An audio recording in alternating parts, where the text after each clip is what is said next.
The foreign aircraft carriers in the world belong to the U.S., and the total combined deck space of American aircraft carriers is more than double that of all other nations combined. When it comes to aircraft carriers, the U.S. is unmatched, and the new $17 billion USS Gerald Ford supercarrier would make that even more so. Despite efforts by other nations to keep up, the USS Gerald Ford is the lead of America's first class of aircraft carriers in over 4 decades, and its deployment is something more than the usual. The $17 billion USS Gerald Ford is the new American flagship, introducing the world to the next generation of aircraft carriers. The next generation of aircraft carriers would be the ultimate symbol of military might for the nations that wield them. These carriers serve as mobile versions of all lethality a country has to offer, packed with all the advanced technology of the last decades. These massive floating air bases could win battles by intimidation alone. However, there is a battle, if you will, to determine which would be the most intimidating, as a handful of other nations, like the U.S., also develop new lethal next-generation aircraft carriers. It is our job to look at every single one of them in detail, starting with the headline maker, USS Gerald Ford. The Gerald Ford class is the name given to the carrier class that would birth the latest and most advanced aircraft carriers of the U.S. Navy. 10 carriers are planned for this class, 2 are currently in the works, while 1 has been completed and is active. This one is the USS Gerald Ford supercarrier. The USS Gerald Ford was already the most advanced carrier in the world before it was even completed, and deservedly so. To build it, the U.S. Navy had to stop work on over 9,000 other projects. The supercarrier has a record-setting 100,000-ton displacement and features a staggering 23 new technologies, 3 of which are industry marvels.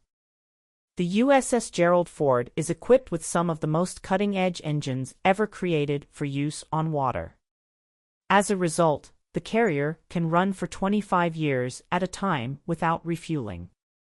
With a maximum speed of around 30 knots, this supercarrier can access every country on the planet, just in time to pay friendly visits to allies and wreak havoc on adversaries.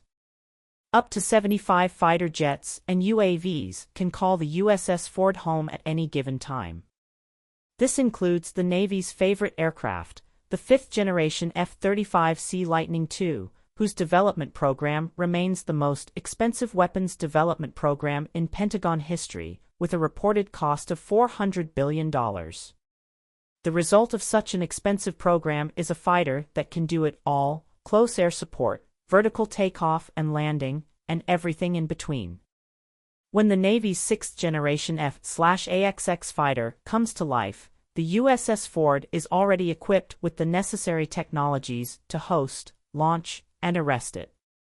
The USS Ford features a revolutionary, first-of-its-kind electromagnetic launch system to catapult every aircraft type into the sky in the shortest possible distance. It also has an advanced arresting gear system that prevents aircraft from overshooting the deck by bringing them to a sharp halt. These systems are designed for 4,100 takeoffs and 16,500 arrests before faults occur. However, while this claim is impressive, it has not yet been proven. As France is working on similar systems, it raises the question of how a French aircraft carrier would compare.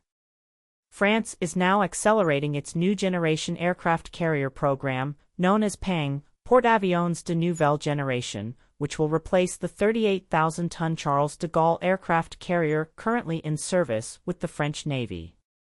Construction of the new aircraft carrier is set to begin within 2 years. The PANG is designed to be powered by 2 K-22 nuclear reactors, offering over 75% more tonnage than the Charles de Gaulle.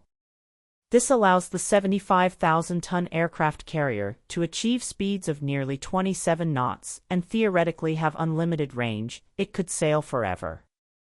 The nuclear propulsion system would also generate enough power to efficiently operate the carrier's onboard systems, including next-generation electromagnetic catapults and arresters. Initially, The aircraft launched from the Pang will likely be the Rafale M until the new sixth-generation fighter, developed by France, Germany, and Spain, is introduced into service. A mock-up of this fighter was unveiled at the 2019 Paris Air Show, showcasing a sleek design and lethal specifications. Unmanned drones will accompany this fighter into battlefield action, carrying out tasks assigned by the manned aircraft. The Pang is designed to host these drones, making it one of the first carriers, aside from U.S. supercarriers, capable of such a feat. In addition to drones and up to 32 fighter jets, the carrier will also house a large number of helicopters. To operate all these systems and air assets, the Pang will have a complement of over 2,000 sailors. All of these features contribute to an estimated cost of about $5 billion. Moving from an American ally to an adversary, China has also been making impressive strides in aircraft carrier development. China has the second-largest fleet of aircraft carriers in the world, and their third carrier, the Type 003 Fujian, is a significant step forward. The Fujian was launched on June 17, 2022, with a design that bears a striking resemblance to the American supercarriers. Unlike its predecessors, it does away with assisted takeoff ramps, instead incorporating electromagnetic launch systems. Although the Fujian remains new, and detailed information is scarce, it is known that the carrier features 3 electromagnetic launch systems, one fewer than the 4 found on the USS Gerald Ford. It is powered by a conventional steam turbine propulsion system, which is less advanced than nuclear propulsion. The Fujian has a displacement of 80,000 tons, making it 20% lighter than the Ford-class carriers. With this smaller size comes a smaller air wing, though the exact number of supported aircraft remains uncertain. However, with its electromagnetic launch systems, the Fujian can deploy virtually all types of aircraft.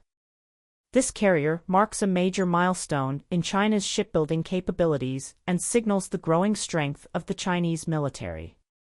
Not far from China, another nation is making notable advancements in the aircraft carrier space, South Korea. The South Korean Chevron is an aircraft carrier currently under development for the Republic of Korea Navy, marking the country's first-ever aircraft carrier. The Chevron is a result of a modernization initiative that began in 2001, referred to as the Blue Water Navy program, which has led to the development of advanced South Korean sea-based assets such as the Sejong, the Great-class destroyers, Incheon-class frigates, Type 214 submarines, and Dokdo-class amphibious assault ships. The Chevron is based on the Dokdo-class design and will feature an axial flight deck similar to those used by the U.S. Navy's Tarawa, Wasp, and America-class ships. In August 2020, the South Korean Ministry of Defense confirmed that 20 F-35Bs would be procured for the Chevron. In terms of rotary wing aviation, the carrier will accommodate future marine attack helicopters of the Republic of Korea Marine Corps. The 45,000-ton carrier will have a top speed of 27 knots and is expected to cost around $1.8 billion. The Chevron is scheduled to be commissioned in 2030 and enter service in 2033, establishing South Korea as a new player in the aircraft carrier domain alongside China, Japan, India, and Thailand. With South Korea, China, France, and the U.S. investing heavily in aircraft carriers, the race to project naval power across the seas is intensifying.